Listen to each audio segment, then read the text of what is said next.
స్ఫటికమును పోలిన గాజు వంటి సముద్రాన్ని గురించి ఏం చెప్పుకున్నాం? అది ప్రత్యక్ష గుడారము ఎదుట బలిపీఠమునకు ముందు దేవుని మందిర ద్వారం దగ్గర ఉంచిన ఇత్తడి గంగాళం. అంటే మందిరం లోపలికి పరిచయం చేయడానికి వెళ్తున్న యాజకులు ఖచ్చితంగా తమ కాళ్ళు చేతులు కడుక్కొని లోపలికి వెళ్ళాలి.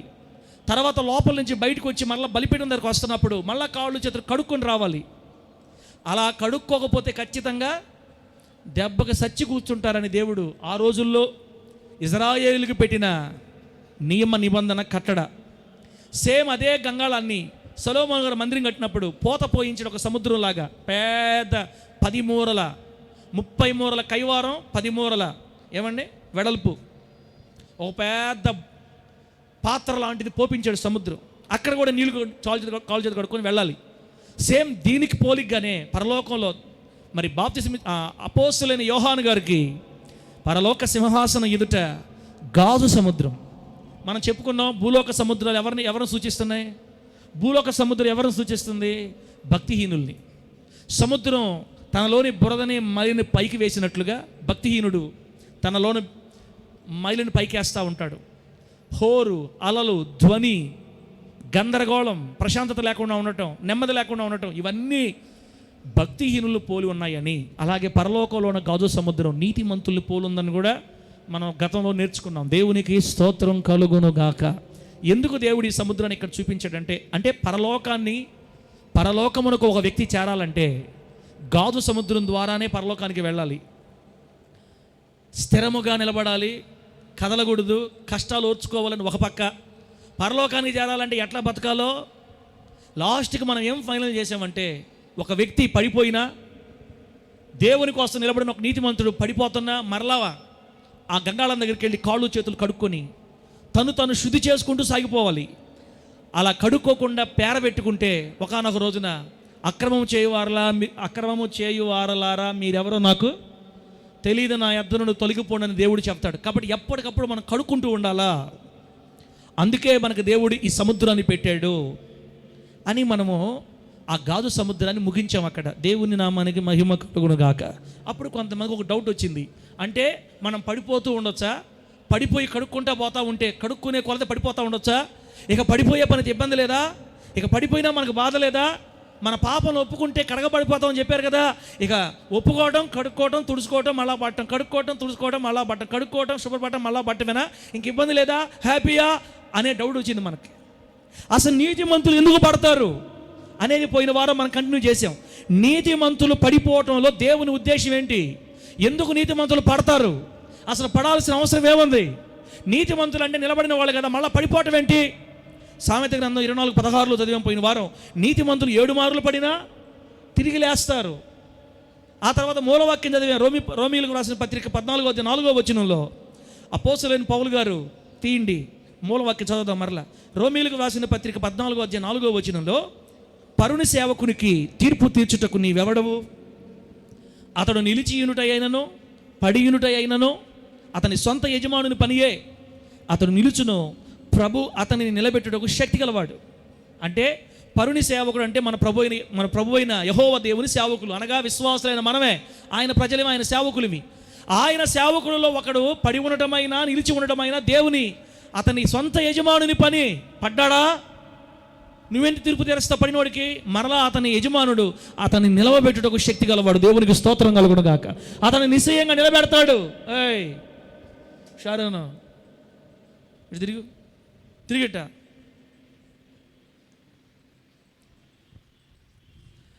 పడిపోయిన వాడిని తన యజమానుడు మళ్ళా నిలబెట్టుకుంటాడు. నీవెవడవి అని అక్కడ పడతాడు, లేస్తాడు అనే మాటలు, నీతిమంతులు 7 మార్లు పడిన తిరిగి లేస్తాడు అనే మాటలు అన్నీ మనం క్రోడీకరించి మాట్లాడుకున్నాం. అసలు నీతిమంతులు ఎందుకు పడతారు? నీతిమంతులు అంటే ఎవరు? క్రియలను బట్టి నీతిమంతులా? యేసు రక్తం ద్వారా నీతిమంతులా? చెప్పు. మన నీతిమంతులు దేనివల్ల? దేనిని బట్టి మనం నీతిమంతులం అయ్యాం, పరిశుద్ధులం అయ్యాం? ఆయన రక్తాన్ని బట్టి, ఆయన నామమందు విశ్వాసాన్ని బట్టి, కృపను బట్టి, ఆత్మదేవుణ్ణి బట్టి, జగత్తు పునాది వేయబడక మునిపి ఆయన మనల్ని ఏర్పరచుకున్న ఏర్పాటును బట్టి మనం నీతిమంతులం అయ్యాం తప్ప నీ భక్తి, నీ ప్రార్థన, నీ శక్తి, నీ జ్ఞానం, నీ స్తోత్రం, నీ హల్లెలూయా జాంతానాయ్. కనుక మనం ఆయన రక్తాన్ని బట్టి నీతిమంతులం అయ్యాం. కాబట్టి నీతిమంతులైన వాళ్ళు ఎందుకు పడిపోతున్నారు? అసలు ఎందుకు పడిపోవడానికి దేవుడు అనుమతిస్తున్నాడు? ఒక్కొక్కసారి దేవుడే పడేస్తాడని చెప్పి పోయిన వారం మనల్ని దేవుడు ఒక్కొక్కసారి పడేస్తాడు. పడేయకపోతే మనం కూడా మాటినాం. ఎందుకు పడేస్తాడో పోయిన వారం 2 విషయాలు చెప్పా. నీతిమంతులు దేవుడు పడవేయడానికి 2 కారణాలు. మొదటి కారణం ఏందన్నా, నీతిమంతుల్లో ఉన్న మీకు ఆ చెత్త ఒక మాట చెప్పా. అపోస్తులు మన సీమోను పేతురు గారిని దేవుడు పడిపోవడానికి అనుమతి ఇచ్చాడు. ఎక్కడ పడిపోవడానికి? సాతాను గాడి జల్లెల్లో. లూకా సువార్త 22:31 సీమోను, సాతాను మిమ్మల్ని పట్టి గోధుమల వలె జల్లించుటకు మిమ్మల్ని కోరుకున్నాడు. ఎవడ్రా నువ్వు అని నేను అనలేదు, కానీ మీరు వాడి జల్లెల్లో పడ్డప్పుడు మీ నమ్మిక తప్పిపోకుండాన్నట్లు మీకోసం నేను ప్రార్థన చేశాను. అంటే మీరు ఖచ్చితంగా వాడి జల్లెల్లోకి వెళ్తారు. వాడి జల్లెల్లో పడ్డప్పుడు మీ నమ్మిక తప్పిపోకూడదన్న ఆశ. ఎందుకు వాడి జల్లెల్లోకి దేవుడు అతన్ని అప్పగించాడంటే అతనిలో ఉన్న పొట్టు. జల్లెడు ఎందుకు ఉపయోగిస్తారు? పొట్టు పోవడానికి. నీతిమంతుల్ని దేవుడు ఎందుకు పడేస్తాడు, ఎందుకు సాతాను జల్లెల్లో వేస్తాడంటే నీతిమంతుల్లో ఉన్న పొట్టు పోవడానికి అని పోయిన వారం మనం తెలుసుకున్నాం. గుర్తొస్తే హల్లెలూయా అని చెప్పండి. గుర్తొస్తే మర్యాదగా హల్లెలూయా అని చెప్పండి. వచ్చిందా? ఎప్పరా సీరియస్గా ఎప్పరా ప్రేమరాజు దండాలు పెడతా. ప్రేమరాజు మీరు కష్టపడుతున్నారు. ప్రేమరాజు అయినా కళ్ళు మూసుకుంటూ ఒప్పుకోను. ప్రేమరాజు నేను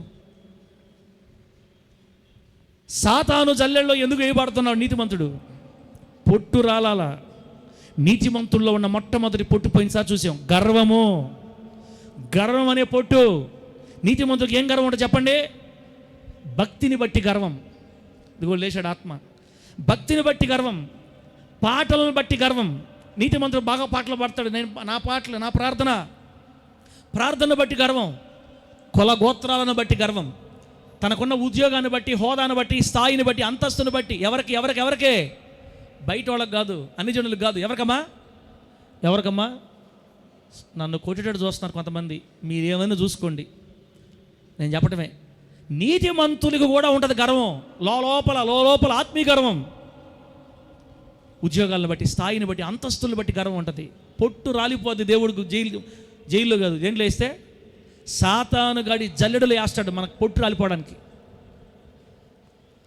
కొన్ని దగ్గర నిన్ను పడిపోయేటట్టు చేస్తాడు. తెలియకుండానే జారిపోతాం. సినిమాలు చూడండి అంటావు, స్వస్థా ఉంటావు. ఇక్కడ దెబ్బకి సినిమాలు చూసే వాళ్ళ జోలికి బావు. ఇక నువ్వు సినిమాలు చూస్తారేంది మీరు అని అనలేవు. ఎందుకంటే మనం చూస్తున్నాం కదా. మనం పడిపోయినప్పుడు ఇతరులు ఏమంటాం? ఎవరన్నా పడిపోయారు అనుకోండి, నేను పెద్ద బిల్డప్ కొట్ట, నేనే పెద్ద మంచోడినే అని లోపల అనుకుంటావు. అట్లా చూడకూడదు అక్క, మారాలక్క మనమా అంటుంటావు. లోపల నువ్వు మారా అంటుంటుంది మన గుండె. ఇంకెవడిని ఏలు పెట్టి చూపించే ధైర్యం కూడా చేయలేరు పడిపోయేవాళ్ళు. అమ్మా మంచి భర్తనాడే అటు చేయొచ్చు నువ్వా అని కొంతకాలం ఎగిరారు. ఇంట్లో భర్తను పడేసాడు దేవుడు. ఏరే మనిషి అంక తిరుగుతూ ఉంటాడు.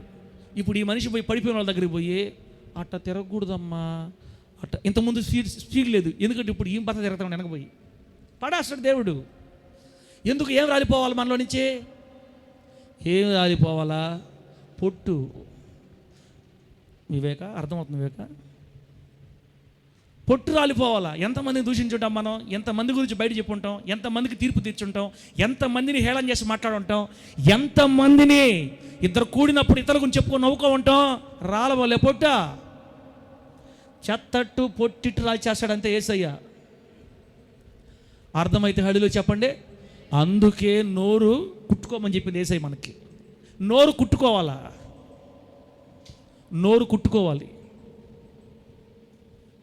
బిడ్డలారా. నోరు కుట్టుకోనంటే జల్లెడు పాలైపోతాం. మనకి ఎందుకులే గర్వం అనే పొట్టు. పాస్టర్లకు ఉండదు పొట్టు అని చెప్పి. పాస్టర్ కూడా గర్వం. పాస్టర్లు చిన్నోళ్ళ అబ్బా మేము మీకు మామూలు కనపడతాం. మామూలు వాళ్ళం కాదు మేము. సంఘం కానీ బాగా అభివృద్ధి చెంది ఒక 200 మంది 100 మంది కానీ అయ్యారంటే ఇంకా మమ్మల్ని బట్టలేరు. ఇక్కడ మూడు గుండీలు తిప్పుతాం. ఇక్కడ 3 గుండీలు. మీరన్నా ఒకటి తిప్పుతారు, మేము 3. ఇస్రాయేల్ పాస్టర్ ఇక్కడ ఉండరా. నీకు పొట్టు రాళ్ళుండు.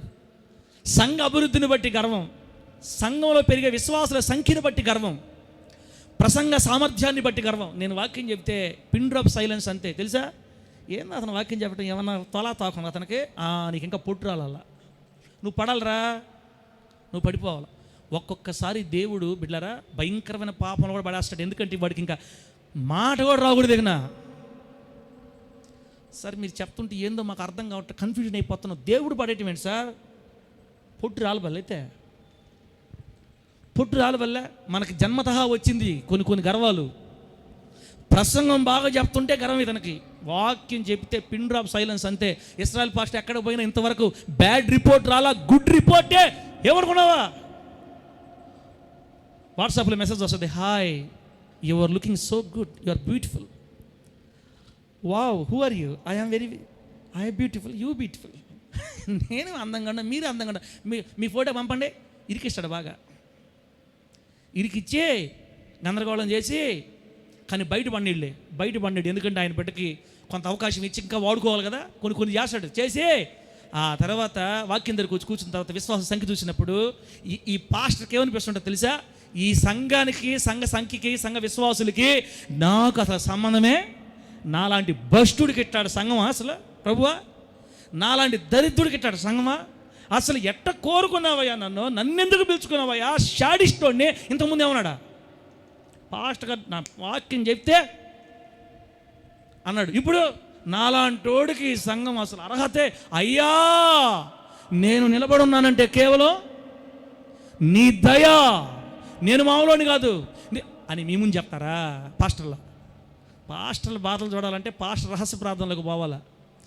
సార్ ఏంది సార్ ఈరోజు రూట్ మారింది, మారాలా?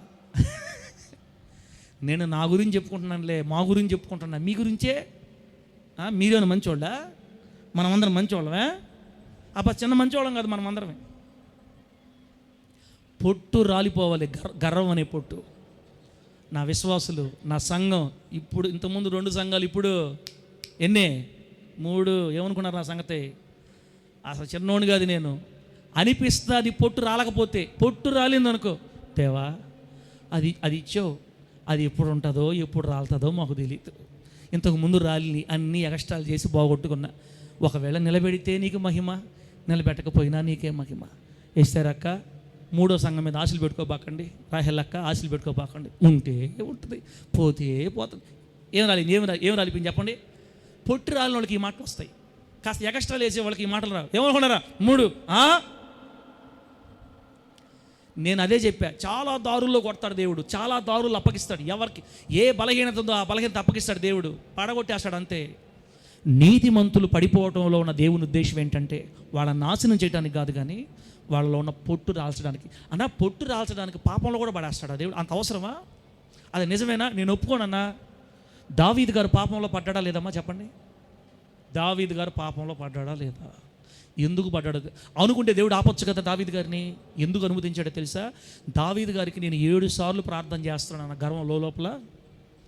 నాలాగా ప్రార్థన చేసేవాడు, నాలాగా దేవుని మందిరాన్ని కట్టాలనుకున్నాడు. అనుకున్నాడేమో ఇజ్రాయేలు రాజుల్లో నాకున్న ఘనత ఇంకెవరికీ లేదు అనుకున్నాడేమో.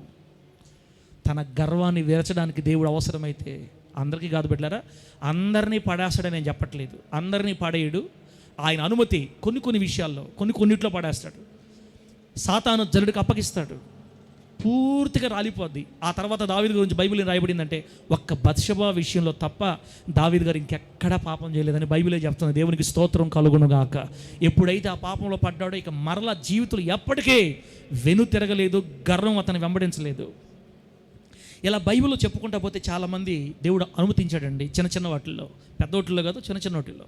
ఇప్పుడు నేనేమంటున్నానంటే దైవజనుల గర్వాలు ప్రసంగ సామర్థ్యాన్ని బట్టి, ఆత్మీయ జ్ఞానాన్ని బట్టి, స్థలాంతులను బట్టి, వాళ్ళ వరాలను బట్టి, సంఘంలో స్థాయిని బట్టి దైవజనుల యొక్క గర్వాన్ని ఆయన అణిచేస్తాడంతే, పొట్టు రాల్చేస్తాడు.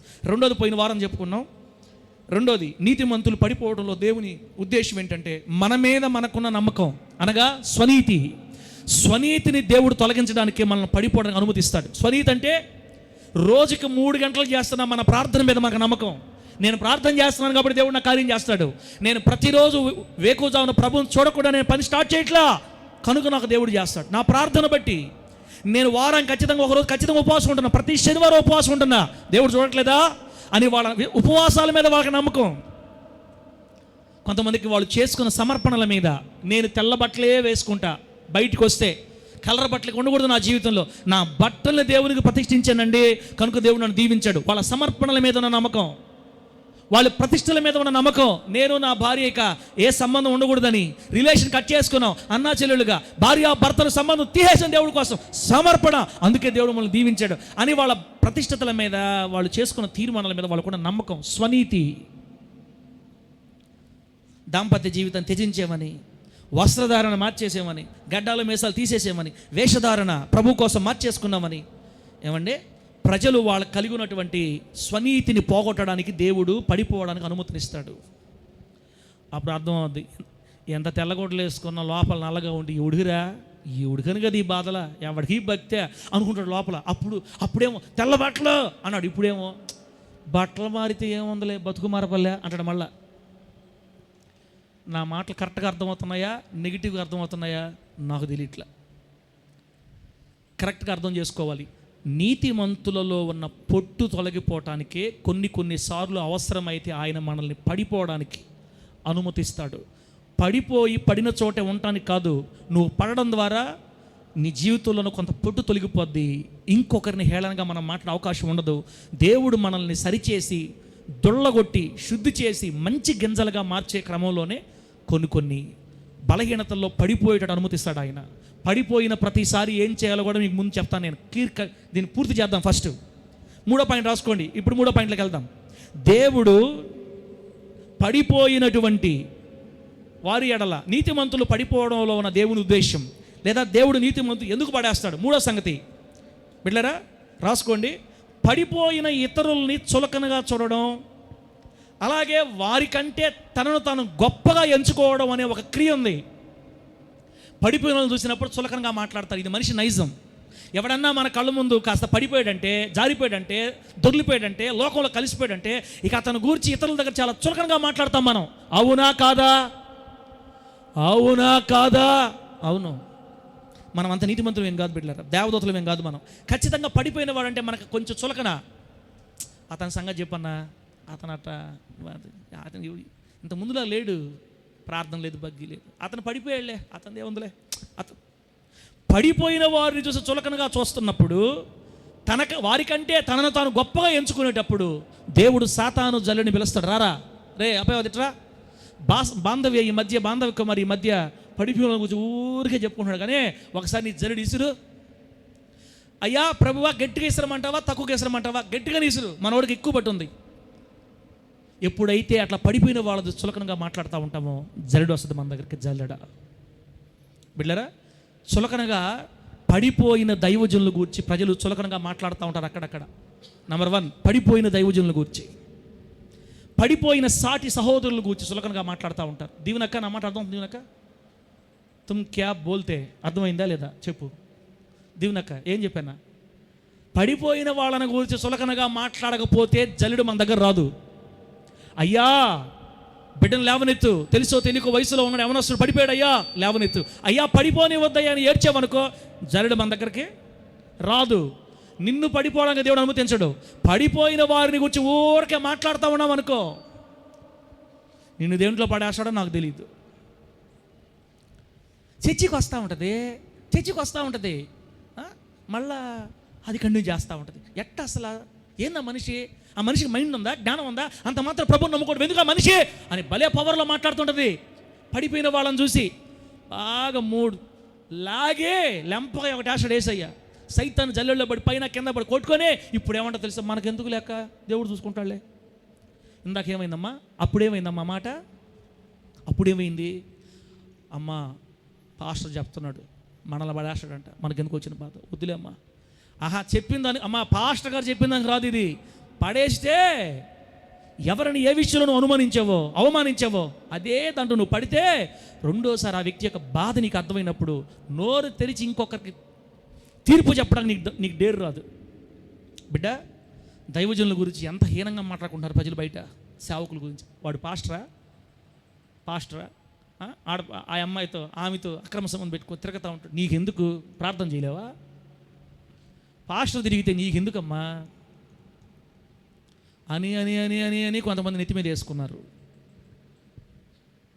అందుకే వాక్యం చెప్తుంది, తన సేవకుడు నిలిచి ఉండటమైనా పడి ఉండటమైనా అతని సొంత యజమానుని పని, అతనిని తిరిగి నిలవబెట్టుటకు దేవుడు శక్తి గలవాడు. నీవెవడివి తీర్పు తీర్చడానికని బైబిల్ మనల్ని అడుగుతుంది. మనకెందుకన్నా? దైవజనురాలైనా దైవజనుడైనా పడిపోతే నిజంగా నీకు భారం ఉంటే మనం కన్నీళ్ళు విడిచి వారు లేవనెత్తయ్యా సేవను కట్టు ప్రభు అని నిజంగా కోరుకోవాలి. ఇక్కడ నుంచి ప్రార్థన చేసి వదిలేయాలంతే. దండోరా వేస్తారు. సేవకుల గురించి చేసేవాళ్ళు కొంతమంది అయితే, సంఘంలో ఉన్న విశ్వాసుల గురించి దండోరా వేసేవాళ్ళు కొంతమంది అయితే, బిడ్డారా సంఘం తీసి పక్కన పెట్టండి. అనిజనులు ఉంటారు మన ఇళ్ళ పక్కన అనిజనులు ఉంటారు, ప్రభువు నమ్ముకునే వాళ్ళు ఉంటారు. వాళ్ళు కూడా పడిపోతుంటారు. వాళ్ళకి తెలియదు కాబట్టి విచారాల్లో పడిపోయారో, లేకపోతే ఇంకో దాంట్లో పడిపోయారో ఆ అన్ని జనులను చూసి అవమానం చేస్తూ ఉంటారు. దేవుని బిడ్డలు పడిపోయిన అన్ని జనులను చూసి అవమానం చేస్తూ ఉంటారు. నాలుగోది ఏంటంటే, ఆ పడిపోయిన వాళ్ళందరికంటే నేను గొప్పదాన్ని అనే ఫీలింగ్. నేను పడలేదు, నేను నిలబడ్డా, నేను నిలిచే ఉన్నా, దేవుడి కృప వాళ్ళు నేను నిలుచున్నా అంటారు. మళ్ళీ దేవుడి కృపను యాడ్ చేస్తుంటారు. మళ్ళీ దేవుడి కృపను అన్నవాడికి ఈ ఎగతాళి చేసే మనసు ఉండదు, ఈ చిన్న చూపు చూసే మనసు ఉండదు. దేవుని కృప అనే మైండ్ ఉంటే అసలు చిన్న చూపు చూడలేడు, చులకనగా మాట్లాడాడు. తన మనసులో ఇతరులందరికంటే, పడిపోయిన వాళ్ళందరికంటే నేను గొప్ప అనే ఫీలింగు. బిడ్డలారా, ఇట్లాంటి పరిస్థితుల్లో దేవుడు మనం చూస్తే ఖచ్చితంగా నిన్ను పడిపోవడానికి దేవుడు అనుమతిస్తాడు. నా మాట అర్థమైందా? మూడో పాయింట్ ఏందమ్మా? పడిపోయిన ఇతరులను చులకనగా చూడడం వల్ల, వారందరికంటే తననే గొప్పగా ఎంచుకోవడం వల్ల దేవుడు మనల్ని పడిపోవడానికి అనుమతించేది. ఎందుకంటే ఆ పొట్టు రాలిపోవడానికి. ఎప్పుడైతే ఆ పొట్టు మనం రాలిపోద్దో నువ్వేం చేస్తావు తెలుసా? ఎవరైతే పడిపోతారో ఇక వాళ్ళ మనసుని గాయపరచవు. ఇక ఇంతకుముందు ఏం చేసేదని తెలుసా? ఆ పడిపోయిన వాళ్ళ దగ్గరికి వెళ్ళి గాయాలు చేసి మాట్లాడుతుంటావు. చర్చికి వస్తున్నావు అమ్మా, ఎంతకాలం చర్చికి వస్తున్నావు నువ్వు? అటు పడిపోవచ్చా? అటు చెప్పొద్దు, చెప్పు. మీ ఆయన తెలిస్తే ఎంత బాధపడతాడు? ముందే మూలిగే నక్క మీద తడికేలేసి బాధపడే మనిషిని ఇంకా బాధ పెడుతుంటారు పెద్ద వీళ్ళు భక్తి పరుల్లాగా. ఇంతకుముందు గాయాలు చేసి చెప్పేవాళ్ళు బుద్ధి, ఇప్పుడు గాయాలు చేయరు. ఎప్పుడైతే దేవుడు పడగొట్టి ఎక్కడిదెక్కడ రాల్చేస్తాడో ఇక మీదట పడిపోయిన వాళ్ళని చూసినప్పుడు సానుభూతి కలుగుతుంటుంది. దేవునికి స్తోత్రం కలుగును గాక. చెప్పండి గట్టిగా హల్లెలూయా. మనకెందుకులే, ప్రార్థన చేద్దాం, ఒక గురించి ప్రార్థన చేద్దాం. అందుకే పడేస్తాడు దేవుడు, పడిపోవడానికి అనుమతిస్తాడు. బిడ్డ అది చిన్నది కావచ్చు, పెద్దది కావచ్చు. సినిమా బలహీనతలోని సినిమాల్లో పడేస్తాడు. ఇంకా అలా తాగే బలహీనతలోని తాగేళ్ళు పడేస్తాడు. మరి నీ సంగతి చూసుకోరా. నువ్వు ఏ స్థితి నుంచి లేసావు? నువ్వు ఏ స్థితిలో ఉన్నప్పుడు నేను లాగాను? నువ్వు ఏ స్థితిలో ఉన్నప్పుడు నేను రక్షించాను? ఎందుకు నువ్వు కింద అని దేవుడు మరలా మనకు గుర్తు చేయడానికి తట్టి వెనక పడేసి మళ్ళీ లేపుతాడు అనమాట. సైతంగా అప్పగిస్తాడు, బాగా అందరిలో అవమానం చేసేస్తాడు. అందరిలో ఇంక రెండోసారి తలెత్తుకోవడానికి అబ్బాయి గారికి ఇంకా సహోదరికి తలెత్తుకునే మైండే ఉండదు. ఇక్కడ మౌనంగా తలదించుకుంటారు సంఘంలో. అంత దూరం పోకూడదు అనుకుంటే ఇప్పుడే ఈరోజు ఈ వాక్యం ద్వారానే ఎవరు జోలికి పోకుండా దేవుడు మనల్ని సరిచేయను గాక. గట్టిగా చెప్పండి హల్లెలూయా. ఎన్ని చెప్పాను? 3 విషయాలు చెప్పా. దేవుడు నీతిమంతులు పడిపోవడానికి ఎందుకు అనుమతిస్తాడంటే గర్వం అనే పొట్టు తీసివేయడానికి, స్వనీతి లేదా మన మీద మనకున్న నమ్మకం తీసివేయడానికి. మూడోది పడిపోయిన ఇతరులను చులకనగా చూసే బుద్ధి, వారికంటే తమను తమ గొప్పగా ఎంచుకునే బుద్ధి పోవాలని దేవుడు మనల్ని పడేస్తాడు ఒక్కొక్కసారి. నాలుగో సంగతి క్రైస్తవుల్లో ఒక బుద్ధి ఉంది బిడ్డలారా. ఇతర సంఘాల వాళ్ళని చాలా చులకనగా చూస్తారు. ఇతర సంఘంలో ఉన్న విశ్వాసులు కానీ పాస్టర్లు కానీ క్రైస్తవులు చాలా చులకనగా చూస్తారు. బిడ్డలారా, మనం పేర్లు చెబితే బాధపడతారు కానీ కొన్ని సంఘాలు ఉన్నాయి, కొన్ని సహవాసాలు ఉన్నాయి, డినామినేషన్లు ఉన్నాయి. ఆ డినామినేషన్లో ఉన్న వాళ్ళు ఏమంటారంటే పరలోకానికి వెళ్ళే వాళ్ళలో ఫస్ట్ లైన్లో ఉండేది మా చర్చీలే. ఆమేనండి. పరలోకానికి వెళ్ళే లైన్లలో ఫస్ట్ మేమేమంటాం, వేరే వాళ్ళు తర్వాత వేరే సంగతి. మా దగ్గర ఉన్నంత క్రమం, మా దగ్గర ఉన్నంత శిక్షణ, మా దగ్గర ఉన్నంత డిసిప్లైన్, మా దగ్గర ఉన్నంత భక్తి, మా దగ్గర ఉన్నంత వాక్యం ఇంకే సంఘాల్లో ఉండదు. ఆ పెందుకో సంఘాలు చూడండి, కేర బరబర ఏందో బెరబరబరా, ఏందని బరబరా గరగరా. పెందుకో సంఘాలు ఎగతాలు చేస్తూ ఉంటారు, పరిశుద్ధాత్మ దేవుని ఎగతాలు చేస్తూ ఉంటారు. తెల్ల బొడ్లో ఒకటి వేసుకొని భర్త చచ్చిపోయిన వాళ్ళలాగా. ఏందది? మా సంఘాలు చూడు, మా మందిరం చూడు.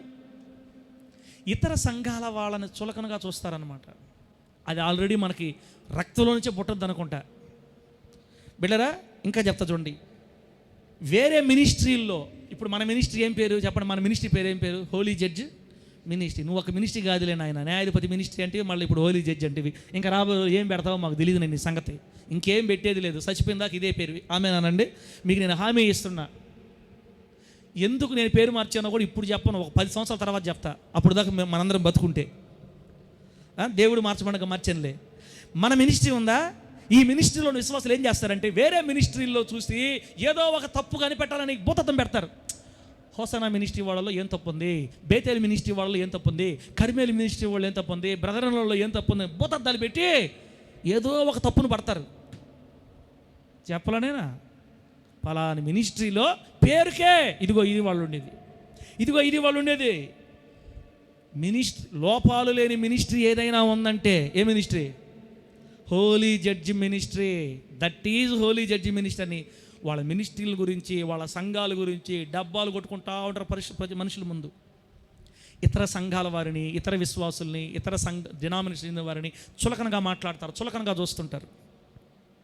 వీధుల్లోకి సువార్తకు వచ్చారనుకోండి, వాళ్ళ కాలనీలోకి సువార్తకు వచ్చారనుకోండి, ఎవరన్నా వేరే సంఘస్థులు, వేరే దైవజనుడు వచ్చాడు అనుకోండి, ఆ పక్కన ఇంటి అన్ని జనులు చెప్తారు, అమ్మ మీ చర్చి వాళ్ళు వచ్చారు కదా, ఏం మీరు బాగుంటుందంటే, వాళ్ళు మా చర్చి కాదులే, వాళ్ళు మా మినిస్ట్రీ కాదు, వాళ్ళని తెల్లగొడ్ల వాళ్ళు అయితే తెల్లగొడ్ల మనకెందుకు నాయన, మేము ఎవరి దగ్గరికి పోము, ఎవరితో మాట్లాడాం, మేమే. నువ్వు చర్చిలకు బాబలేదులే, మీ ఊరిలోకి సువార్తకు వచ్చినప్పుడైనా దైవజనులు అమ్మా అమ్మా అమ్మా అమ్మా యువర్ అటెన్షన్ ప్లీజ్, దయచేసి గమనించండి.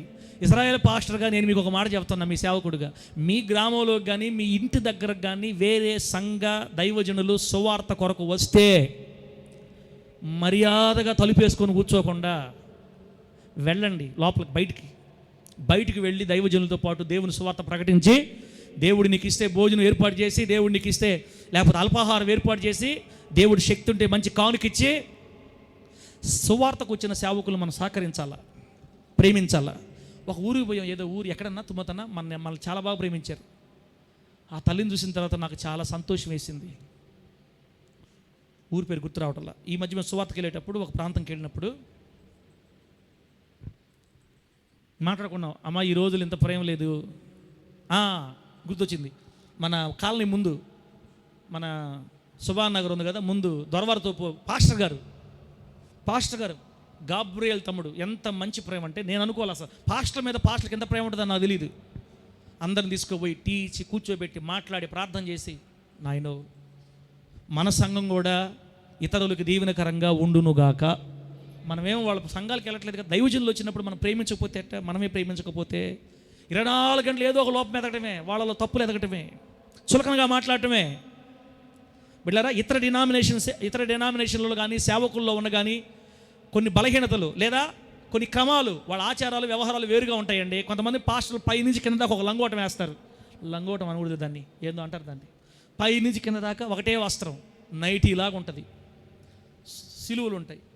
అది వాళ్ళ ఇష్టం, వాళ్ళు వేసి మనకెందుకు వచ్చిన బాధలు, ఏంది అదే ఆడమనిషిలాగా అంటాడు. మళ్ళీ ఈ మనిషి ఎగతాళి చేస్తుంటారు.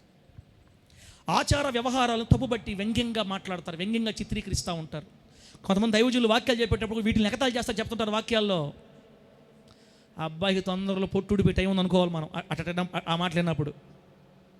బిడ్డలారా, మూడోది, ఇతర సంఘ సేవకులకు కానీ విశ్వాసులకు కానీ కొంతమంది వందనాలు చెప్పరంట. వందనాలు కూడా చెప్పరు వేరే పాస్టర్లకి. కొంతమంది పాస్టర్లు ఉంటారులే, వేరే విశ్వాసులు వందనాలు చెప్పినా కూడా అట్ట పోతుంటారు. వాళ్ళు మన పక్కన పెడదాం, అది మనమేం చేయలేము. తిమ్మోతన్నా, బాంధవ్యన్నా, రా బయటికి రా, ఏందో చెప్పుకుంటున్నాడు మనోడు, ఏం చెబుతున్నా మాకేం అర్థం కావట్లేదు అబ్బాయి అన్నాడు. చూస్తున్నారు మీరు. అర్థం కాకపోతే ఇంకెక్కడ అర్థం కాదు, గుర్తుపెట్టుకో. దేవుడు నీతిమంతుల్ని ఎందుకు పడేస్తాడు? ఇదిగో వేరే పాస్టర్లకు వందనాలు చెప్పరు, వేరే విశ్వాసులకి వందనాలు చెప్పరు. అది ఎంతో మహాకృప. మన చర్చిలో కూడా వందనాలు చెప్పుకోరు. వచ్చినప్పుడు ఏం చేయాలా? కొత్తగా వచ్చి వెంటనే ప్రారంభంలో వచ్చి మందిరంలో కూర్చోగానే ప్రార్థన చేసుకొని కళ్ళు తెరవగానే నీ పక్కన ఉండే వాళ్ళకి చేతులు ఇచ్చి ఏం చేయాలమ్మా సీరియస్ చూడాలా? వందనాలక్క, ప్రైజ్ బాగున్నారా, ఎట్లా అన్న ఎట్లున్నాడు, చిల్లు ఎట్లున్నంత క్షేమేనా, మేలే కదా, రైట్. ఎవరు మాట్లాడుకోవట్లా, సొంత సంఘాల్లోనే మాట్లాడకపోతే ఇంక ఏరే సంఘాలకు ఏం మాట్లాడతారమ్మా? మీరైతే ఇతర సంఘాలకు వెళ్ళే విశ్వాసులు మీకు వందనాలు చెప్పకపోయినా, అమ్మా విశ్వాసమ్మా వందనాలు సిస్టర్, అమ్మ వందనాలమ్మా అని నువ్వు కానీ చెప్తే వాళ్ళ తల పగలద్దు. ఏందిరా ఎప్పుడు వందనాలు చెప్పండి, ఇప్పుడు చెప్తుంది, ఓహో అది చెప్పుకోవాలేమో, నేర్పించబల్లే. ఇతర సంఘ సేవకులకు వందనాలు చెప్పరు, విశ్వాసులకు వందనాలు చెప్పరు. వాళ్ళని చూసి ఎడ చూస్తే శత్రువులను చూసినట్టు చూస్తారు. ఎందుకంటే వాళ్ళ పాస్టర్గా చెప్పుంటారు, మీరు ఏరే పాస్టర్లకు వందనాలు చెప్పారా శాపం అని చెప్పుంటారు. ఎందుకు చెప్తారు తెలుసా? వందనాలు చెప్తే ఎక్కడ వీళ్ళని లాక్కోపోతారేమోనని. అటు వాళ్ళు ఉన్నారులే, వందనాలు సార్ మీరు పాస్టర్ గారు కదా. అమ్మ నువ్వు విశ్వాసవే, ఇట్రా ఏ ఊరు విశ్వాసమ్మ నువ్వు? ఎవరు పాస్టర్? మీ పాస్టర్ ఎవరమ్మా? న్యాయాధిపతి చర్చి సార్ మాది. ఆహా అవునా, ఎక్కడ చర్చి ఎక్కడ? నెల్లూరు సార్. నెల్లూరుకి పోతుండా దామే కొట్టించా, ఇన్ని చర్చీలు లేవా? ఒక్కసారి మా దగ్గరికి అని అంటారు. ఎక్కడ అంటారో వీళ్ళు వాళ్ళకి వందనాలు చెప్పడం ఎందుకు, వాళ్ళని పిలవడం ఎందుకు? మీరు ఏరే పాస్టర్లకు వందనాలే చెప్పారా మీకు నాశనం అని చెప్పేస్తాడు పాస్టర్. కొంతమంది ప్రేమ గల బిడ్డలు, పాస్టర్ని ప్రేమించే బిడ్డలు నిజమేనేమో అని పాస్టర్లకు వందనాలు చెప్పరు. ఎట్లా చూస్తారో తెలుసా? ఒక క్రూరమ్మగా చూస్తే ఎట్లా చూస్తారు పాస్టర్ని? వందనాలు ఎందుకు చెప్పి వాడికి చెప్పేది మనం శత్రువులు చూసినట్టు. ఇట్లా చూసే వాళ్ళని చెత్త రాలగొట్టేస్తాడు యేసయ్య. దేవుడికి స్తోత్రం కలుగును గాక. వందనాలు చెప్పకపోవటం, శత్రువులు చూసినట్టు చూడటం, వీధి సువార్తలు అది చెప్పాను కదా. పాస్టర్లు మన ప్రాంతం వీధి సువార్తలకు వచ్చినప్పుడు పాలు పొందకపోవడం. బిడ్డలారా, ₹1000 ఖర్చు పెట్టి సభల్లో, గ్రౌండ్లో సభలు పెడుతుంటారు. ఎవరు ఆత్మీయులు కాదో తెలుసు కాబట్టి ఆత్మీయులు అయితే వెళ్ళి దేవుని వాక్యం విని, సభలకు వెళ్ళి దేవుని వాక్యం విని రాకుండా అట్లా కొంతమంది ఏమండి తమను తామే గొప్పగా ఎంచుకుంటా వేరే పాస్టర్లని, వేరే సేవకుల్ని, వేరే సంఘాలని, వేరే డినామినేషన్లు చులకనగా మాట్లాడుతూ ఉన్నప్పుడు దేవుడు సాతానుగాడు జల్లెడని పిలుస్తాడు. జల్లెడని రా, ఎట్టెదల కొడతావు తెలియదు. రెండోసారి వేరే పాస్టర్ భయం రావాలా, చెయ్యి అని దేవుడే నీతిమంతులు పడిపోవడానికి అనుమతిస్తాడు. అలా పడిపోయినప్పుడు రెండోసారి వేరే సేవకుడు గురించి మాట్లాడడానికి కూడా నోరు లేవలేనంతగా కొడతాడు. అప్పుడు జాగ్రత్త పడతారు. దేవునికి స్తోత్రం కలుగును గాక. గట్టిగా చెప్పండి హల్లెలూయా. బిడ్డలారా, మళ్ళీ 5వ పాయింట్లోకి వెళ్దాం. ఎప్పుడు కూడా తమను తామే పొగుడుకుంటా, ఇది 4వ పాయింట్లోనే చులకనగా మాట్లాడే దాంట్లోనే, ఎప్పుడు కూడా తమను తాము గొప్పగా పొగుడుకుంటా, ఇతరులు ఎప్పుడు చులకనగా మాట్లాడి, ఏరే సంఘాలు, ఏరే విశ్వాసం, ఈ బుద్ధి ఉండకూడదమ్మా. ఈ రోజు నుంచి వదిలేద్దాం. అసలు దేవుడు ఏం చెప్పాడు తెలుసా? మనకు దేవుడు ఏం చెప్పాడు తెలుసా? బైబిల్లో నీతిమంతులు ఏం చేస్తారంటే ఒకరిని ఒకరు తమ కంటే గొప్పగా ఎంచుకుంటారు. ఈ మాట చెప్పండి, ఒకరినొకరు గొప్పగా ఎంచుకోవాలి. నీ పక్కన ఉన్న అక్కని నువ్వు నీకంటే గొప్పగా ఎంచుకోవాలా. అక్కలో ఉన్న బలహీనత నీకు తెలుసు. బోల్ట్ తిప్పితే ఆ బలహీనత కంటే పెద్ద బలహీనతలో నేను పడతా. నాకు ఎందుకు వచ్చిన బాధ? అక్క నువ్వు నాకంటే మంచి ప్రార్థన పూర్వ. అక్క నీకేమక్క? అన్న మీరు చాలా మంచోళ్ళు. అన్న వద్దు అన్న మిమ్మల్ని అన్న వద్దు పడి ఏడదాకు అన్న వద్దు. మీరు చాలా మంచోళ్ళు, మీరు ప్రార్థనా పరులు, మీరు దేవుని కోసం బాగా వస్తారు. వీటితోనే పోవాలి మన జీవితం. తేడా వచ్చి వాళ్ళలో మనం తప్పులు పట్టే పని కానీ స్టార్ట్ చేసామంటే చులకనగా, ఇంకా చెప్పాను కదా, జాగ్రత్తగా ఉండాలని మనకు అర్థమవుతుంది. నేను చెప్పేది కరెక్టా రైటా? నేను చెప్పేది తప్ప రైటా? ఇప్పుడు చెప్పండి, ఎందుకు పడేస్తున్నాడు దేవుడు నీతిమంతుల్ని? ఎందుకు అనుమతిస్తున్నాడు దేవుడు? పడకుండా ఆపలేడా? సాతానుగాడు జల్లెడని రానికుండా ఆపలేడా? ఇంత పొట్టు ఉంది క్రైస్తవుల్లో, దేవుని బిడ్డల్లో ఇంత పొట్టు ఉంది. మనమే కరెక్ట్ వాళ్ళమని భర్తను మోసం చేస్తున్న ఆడవాళ్ళని చూసి ఎంత ఘోరంగా మాట్లాడుకుంటున్నాం. ఇవన్నీ పోవాలంటే మాటలు చెప్తే పోదు, వాక్యాలు చెప్తే పోదు. ఇది పడేస్తే అర్థం అవుద్ది ఆ బాధ. అందుకే దేవుడు అనుమతిస్తాడు. నాకు తెలిసి నేను కోరుకునేది ఏంటంటే, నేను అనుకునేది ఏంటంటే, బిడ్డలారా, అందరూ పెద్ద పెద్ద పాపాల్లో పడతారని చెప్పడం లేదు. చిన్నవైనా పెద్దవైనా దేవుడు అనుమతించి మన తట్టి కుమ్మరి కుండను తడతాడే, కుమ్మరి కుండను చేసేటప్పుడు తట్టడాక రౌండ్ రావడానికి తట్టడా ఎవరు చెప్పారు నీకు? తడతారని చూస్తున్నారు మీరు నన్ను, నేను చూసా. తడతా ఉంటాడు ఇట్ట పైన తట్టడా. ప్రకాష్ ఎందుకు ప్రకాష్ చూస్తున్నావా? తట్టడా కుమ్మరి కుండను తడతాడు బాగా రూపులోకి రావడానికి. ఒక పక్క తడుతుంటాడు, ఒక పక్క రౌండ్ చేస్తాడు, ఇంకా వెనకపోతే జల్లెడ పిలుస్తాడు. ఇవన్నీ ఎందుకు చేస్తాడంటే ఆయనకి ఇష్టమైన రూపంలోనికి మనలందరినీ మార్చుకోవడానికే. దేవునికి స్తోత్రం కలుగును గాక. టోటల్గా తత్ఫలితంగా మనం గమనించేది ఏంటంటే అదంతా కూడా ఆయన మన ప్రేమతోనే చేస్తాడు, కానీ మన నాశనం అయిపోవాలని చేయడు. అదంతా కూడా మన మీద ప్రేమతోనే, మనం ఆయన సమరూపంలోకి మార్చుకోవడానికి ఇవన్నీ చేస్తాడు తప్ప మనల్ని నాశనం చేయడానికి చేయడు. ఎందుకంటే మనము పందులం కాదు, గొర్రె పిల్లలని. ఆమేనన్న గట్టిగా. మనం పందులమా గొర్రె పిల్లలమా? బురద గుంటను చూస్తే పంది పరిగెస్తుంది, గొర్రె పిల్ల పరిగెత్తదు. అర్ధాంతరంగా కావాలని బురదలో పడేసి మళ్ళీ లేపుతాడు ఆయన. మనం గొర్రె పిల్లలమి, పందులం కాదండి. పందులైతే మన దేవుడు పిలుచుకోడు. మనం మారేం కాబట్టి, మార్పు నొందేం కాబట్టి మనం అందరూ గొర్రె పిల్లలమి. ప్రభువు నామానికి మహిమ కలుగును గాక. లాస్ట్ పాయింట్, నీతిమంతులు దేవుడు ఎందుకు పడిపోవడం అనుమతిస్తాడంటే, లాస్ట్ పాయింట్ బిడ్డలారా, లాస్ట్ పాయింట్, మన వేషధారి జీవితాన్ని గూర్చి దేవుని దగ్గర నిజాయితీగా ఉండకపోవడం వలన, లాస్ట్ పాయింట్, మన వేషధారి జీవితమును గూర్చి దేవుని దగ్గర నిజాయితీగా ఉండకపోవడం వలనే చాలాసార్లు నీతిమంతులు పడిపోతున్నారు. మనుషుల దగ్గర ఎలాగో నిజాయితీగా ఉండలేములే, దేవుని దగ్గర ఉండాలి కదా. ఏంటి సార్ మాకు అర్థం కాలేదు. ఒకరు పడిపోయారండి, చెప్తాను మీకు. సినిమా పిచ్చోడు, సినిమా బలహీనత, మారు మనసు పొంది దేవుడి దగ్గరికి వచ్చాడు, మళ్ళీ పడిపోయాడు అనుకోండి. సినిమాలు చూస్తాడు, ఇప్పుడు సినిమాలు చూస్తున్నాడు. ఇలా పడిపోయిన స్థితిలో ఉన్నటువంటి ఈ వ్యక్తి దేవుని ముందు, ప్రజల ముందు కాదు, దేవుని ముందు కూడా భక్తిపరుడుగా నటిస్తున్నాడంట. భక్తిపరుడుగా నటిస్తూ దేవుని ప్రజలని మోసం చేస్తూ ఉంటాడు. పైకి మాత్రం భక్తిపడు కనబడతాడు, ఓకే. మనుషులు మోసం చేస్తే ఒక ఎత్తు. దేవుడి దగ్గర ఏ రోజు కూడా ప్రభువా నేను సినిమా చూశాను, అయ్యా నీకు బాధ పెట్టాను, అయ్యా నీకు ఇష్టం లేని కార్యం చేశానని నోరు తెరిచి, హృదయం తెరిచి, ఉన్నది ఉన్నట్టుగా మొత్తం దేవుని దగ్గర ఒక్కసారి కూడా ఒప్పుకున్న పాపాన బోల. దీవెనక్క, నా మాట అర్థమైంది దీవెనక్క నీకు? వేషధారి, వేషాన్ని ధరించిన వాడిని వేషధారి అంటారు. భక్తిపరుని వేషాన్ని ధరించాడు, కానీ దేవుని ఎదురుకి వెళ్ళినప్పుడు మనం ఎట్టుండాలంటే హృదయాన్ని తెరవాల. దేవుడి దగ్గర ఉన్నది ఉన్నట్టుగా ఒప్పుకొని తీరాలా. కొంతమంది ఎందుకు దేవుడి దగ్గర కూడా ఒప్పుకోరంట. ప్రార్థనలో కూర్చుంటారు, అసలు ప్రార్థన చేయలే. మామూలుగా ఇట్లా ప్రార్థనలకు వస్తారా, అందరి ముందు 2 మోకాళ్ళు వచ్చి చేతులు బాగా పైకి ఎత్తుతారు. అందరు సంఘం అంతా చూస్తారట, అబ్బా పెద్ద మోకాళ్ళు 2 చేతులు ఎత్తాడు, ఇక్కడ గన్నలు అంటాడు. మనుషులు నమ్మేస్తారు మనల్ని, దేవుడు చూశాడు కదా. కానీ దేవుడి దగ్గర ఒప్పుకోరు, పడిన స్థితిలోనే ఉంటారు, అలాగే పడిపోయి ఉంటారు. భక్తి పరులుగా నటిస్తుంటారు, దేవుణ్ణి మోసం చేస్తారు, దేవుని ప్రజల్ని మోసం చేస్తారు. పడిన స్థితిలోనే ఉండి విశ్వాసులను మోసం చేస్తారు, సంఘాన్ని మోసం చేస్తారు, దేవుణ్ణి మోసం చేస్తారు. బిడ్డలారా, ఇది ఎక్కువ ఎవరికి యాప్ట్ అవుద్ది అంటే పాస్టర్లకు యాప్ట్ అవుద్ది, బాగా దైవజనులకు యాప్ట్ అవుద్ది. చేస్తూనే ఉంటారు, మళ్ళీ ఎక్కడికి వచ్చే సింహలాగా మాట్లాడుతూనే ఉంటారు. వాక్యం తనలోనే పాపాన్ని దాచుకొని బయటికి బోధిస్తూ ఉంటారండి.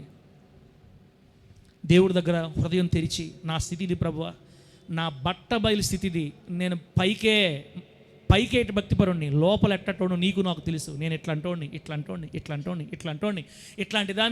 దాన్ని గుండె నోరు తెరిచి హృదయపూర్వకంగా ఏ రోజైనా దేవుడితో ఒప్పుకున్నట్టు నీకు జ్ఞాపకం ఉందా? తమ్ముడా, తల్లిదండ్రులు మోసం చేస్తుంటారు, పిల్లలు కాలేజీకి పోతున్నామని చెప్తారు, ఏడకపోతారో వాళ్ళకే తెలుసు. భార్య భర్తను మోసం చేస్తుంటాడు, భర్త భార్యను మోసం చేస్తుంటుంది. ఇదంతా వేషధారణ. పడిపోయినప్పుడు వెంటనే సరిచేసుకోవాలి. సరిచేయబడరు సరిగదా, అలవాటుగా చేస్తారు. ఇక అలవాటు అయిపోద్ది వాళ్ళకి, అది బండరాయిగా మారిపోతారండి. ఒక బండరాయి అయిపోతారంతే. ఇట్లాంటి బండరాయిలుగా మారిపోయిన వాళ్ళని బద్దలు కొట్టి లైన్లోకి తీసుకురావాలంటే జల్లెడు కావాలి వాళ్ళకి, జల్లెడ. ఒకవేళ ఇక్కడ ఎవరైనా పాపాన్ని అలవాటుగా చేసుకుంటా బండరాయిలాగా మారిపోతే జల్లెడలో పడకముందే ఈరోజు నీవు మారు మనసు పొందుదువు గాక. గట్టిగా చెప్పండి హల్లెలూయా. తమ్ముడా, బండరాయిగా మారిపోతే మహాప్రమాదం ఉంది. దేవుడు కృప చూపితే నువ్వు రక్షించబడవచ్చు, లేకపోతే నీ జీవితాన్ని నరకాగ్ని కూడా తీసుకెళ్ళిపోద్ది. ఆ బండరాయి తత్వం నరకానికి వెళ్ళిపోయే ప్రమాదం ఉంది. అందుకే బండరాయిగా మారకముందే సరిచేయబడిపోవాలి. వేషధారి, చాలా చాలా చాలా కోపం దేవుడికి. బైబిల్ ఏం చెప్తుందంటే వేశ్యలైనా పరలోకానికి పోతారు, కానీ చెప్పండి వేశ్యలైనా పరలోకానికి వెళ్ళే ఆస్కారం ఉంది. వేషధారులు మాత్రం, వేషధారులు అని అర్థమైందంటే ఇంక దాన్ని వదలలేరు. పైకి ఒక రకంగా కనపడతారు, లోపల వాళ్ళ వేషం వేరే. ఇటువంటి వేషధారిని దేవుడు క్షమించడు బిడ్డ. ప్రభు ఈరోజు ఏం చెప్తున్నాడు అంటే, ఇంతవరకు జరిగిపోయింది, అలవాటుగా మారిపోయింది నీకు, ఇప్పుడే దానికి బ్రేక్ పడాలా. దేవునికి స్తోత్రం కలుగును గాక. ప్రభు దగ్గరికి వెళ్ళి నువ్వు సరి చేసుకోవాలి, కడగబడాలి, మరలా మునుపటి రూపంలోకి మారాలి, లేకపోతే మహాప్రమాదం ఉంది. బైబిల్ గ్రంథంలో సంసోను గారు మనందరికీ తెలుసు. కొంతమంది నీరసంగా ఉన్నారు, కళ్ళు మూసుకో ఉన్నారు, నా గురించి ప్రార్థన చేస్తున్నారు, బాగా వాక్యం చెప్పాలని. మీ ప్రార్థనలు ఇంటికాడ చేసుకోరండి, ఏడ కాదు. ఏడకొచ్చి నా గురించి ప్రార్థన చేయబోలేరు. నింపు ప్రభువా, పాస్టర్ గారిని బాగా నింపు ప్రభువా, ఇక్కడ చేయబోలే. పెట్టారా? ఇంటికాడ చేస్తే చాలు. కళ్ళు తెరవండి యేసు నామములో, మీ కళ్ళలో యేసు రక్తం ప్రోక్షించబడును గాక. గట్టి చెప్పండి హల్లెలూయా. ఎక్కడ ఆపాం మళ్ళీ పోయింది. సంసోన్ గారు. అసలు సంసోన్ అంటే ఎవరమ్మా? కారణ జన్ముడు.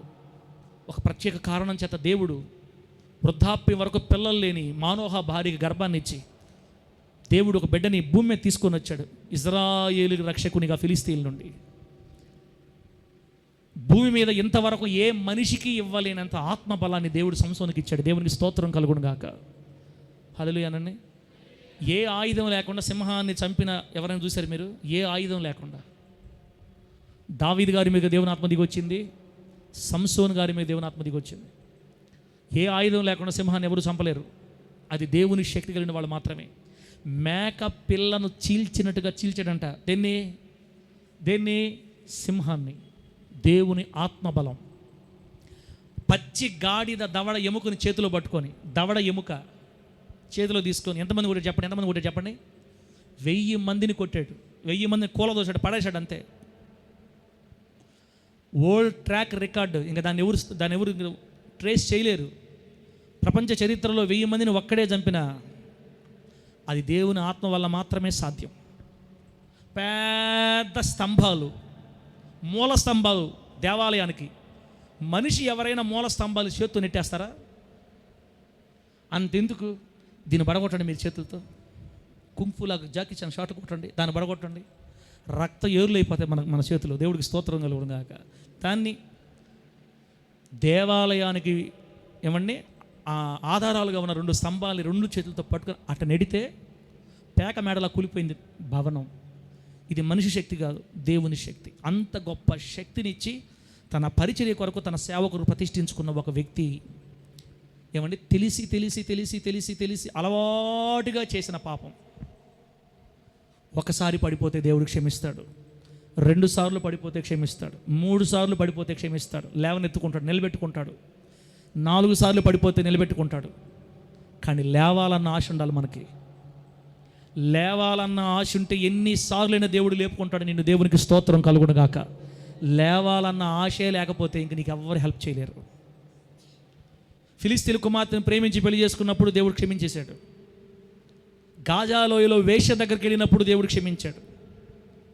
దెలీలా దగ్గరికి వెళ్ళినప్పుడు కూడా దేవుడు క్షమించాడు. అవకాశం ఇస్తానే ఉన్నాడు. తనకు తానుగా తన రహస్యాన్ని, తన జీవిత రహస్యాన్ని తన నోటితోనే చెప్పుకున్నందువల్ల ఇంక దేవుడు ఏం చేయలేకపోయాడు. మీరు బైబిల్లో చూసారా? వేశ్య దగ్గరికి ఎందుకు వెళ్ళావురా అని దేవుడు సంస్థను అడిగాడా? అడగలేదు. అంటే అడగడాని కాదు, అన్ని లెక్కలకు వస్తాయి ప్రభు దగ్గర రేపు. కానీ మనం నశించిపోవడం దేవునికి ఇష్టం లేదు.